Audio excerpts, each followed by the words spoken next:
Sumiklab ang isa na namang panibagong giyera sa pagitan naman ng Pakistan kontra Afghanistan kung saan naglunsad ng airstrike ang Pakistan habang gumanti naman ang artillery strike ang Taliban kung saan 58 umano ang kanilang tenodas. Alamin ang buong detalye mamaya. At sa ibang balita naman, sa patuloy na tensyon sa West Philippine Sea, abay muli na namang binomba ng water cannon at binangga ng mga barko ng China ang barko ng Bureau of Fisheries and Aquatic Resources habang patungo ang mga ito sa Kalayaan Island Group. Ngunit sa kabila ng mga agresibong panliligalig at direktang banta mula sa mga sasakyang pangdagat ng China ay hindi nagpatinag ang mga barko ng Pilipinas at itinuloy ang kanilang misyon. Kaya't para malaman ang buong detalye ay tumutok at makinig na mabuti. CCJ 5 o'clock on water cannon. You must stay clear of our road. Over. Habang patuloy ang giyera sa pagitan ng Ukraine at Russia, sa Middle East naman ay tumigil naman ang giyera sa pagitan ng Israel kontra Hamas. Ngunit isang bagong sagupaan na naman ang sumiklab sa pagitan naman ng Pakistan kontra Afghanistan. Kinumpirma ng pamahalaan ng Taliban na sinalakay nito ang mga hukbong Pakistani sa mga bulubunduking lokasyon sa hilagang border. Sinabi ng isang tagapagsalita ng Taliban na 58 Pakistani military personnel umano ang kanilang tinodas sa tinatawag nitong act of retaliation o isang paghihigante. Pero sinabi naman ng Pakistan Armed Forces na kasinungalingan umano ang bilang ng Taliban dahil 29 lamang umano sa mga sundalo nito ang nasugatan at taliwas umano sa iniulat ng Taliban na 58.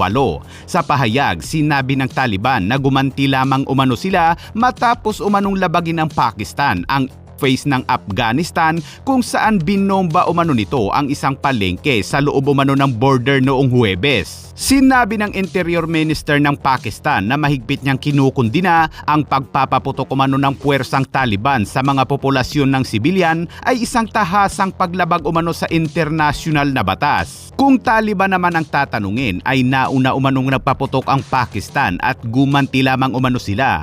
Nabanggit din sa pahayag na nagagalit umano ang Pakistan sa Afghan dahil umano sa palihim na pakikipagkaibigan nito sa India na isa umanong mortal na kalaban ng Pakistan.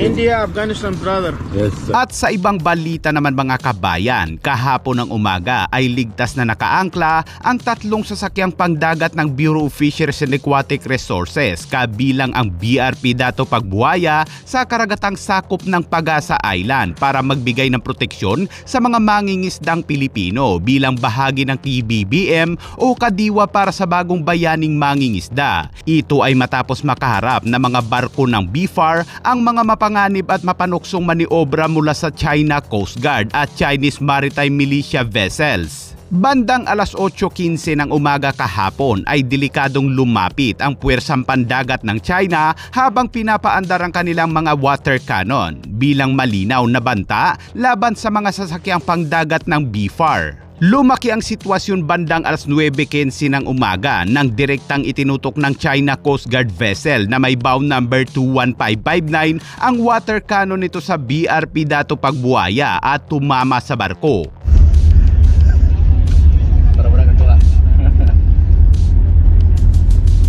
CCJ 5 o'clock on water cannon. 30 meters.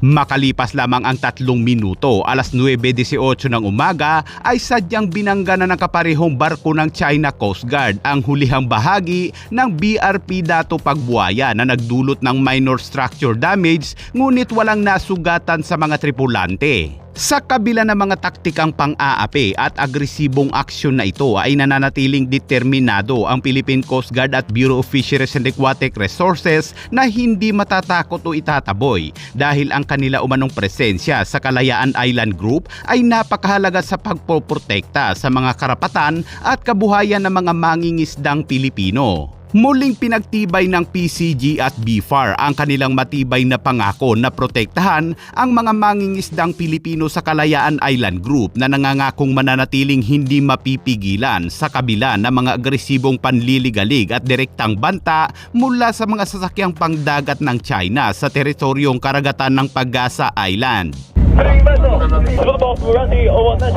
Including Tianjia 你呢说真的是，那个这个我说的。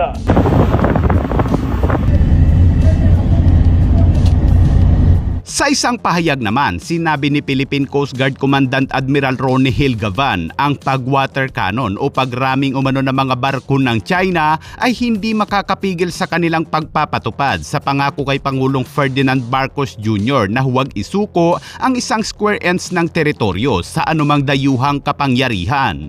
Agad ring naglabas ng pahayag ang China kahapon. Sinabi ng China Coast Guard na pinaalis nito ang mga sasakyang pandagat ng Pilipinas na iligal umanong pumasok sa katabing tubig ng tinatawag nilang Taishanjiao ng Nansha Kundao ng China sa South China Sea, kung saan ang panig ng Pilipinas ang responsable umano sa banggaan sa pagitan ng mga barko ng China Coast Guard at mga barko ng Bureau of Fisheries and Aquatic Resources. Binatikos ng China ang hakbang ng Pilipinas bilang isang pampulitikang kilos na lumalabag umano sa soberanya ng teritoryo ng China dahil iligal umanong pumasok ang mga barko ng Pilipinas nang wala umanong pahintulot mula sa gobyerno ng China. Sinabi ni Liu Dijun, isang tagapagsalita ng China Coast Guard, ang China Coast Guard umano ay gumawa ng mga kinakailangang hakbang sa pagkontrol laban sa mga sasakyang pandagat ng Pilipinas alinsunod sa batas at pinatalsik ang mga ito na may on-site na operasyon na profesional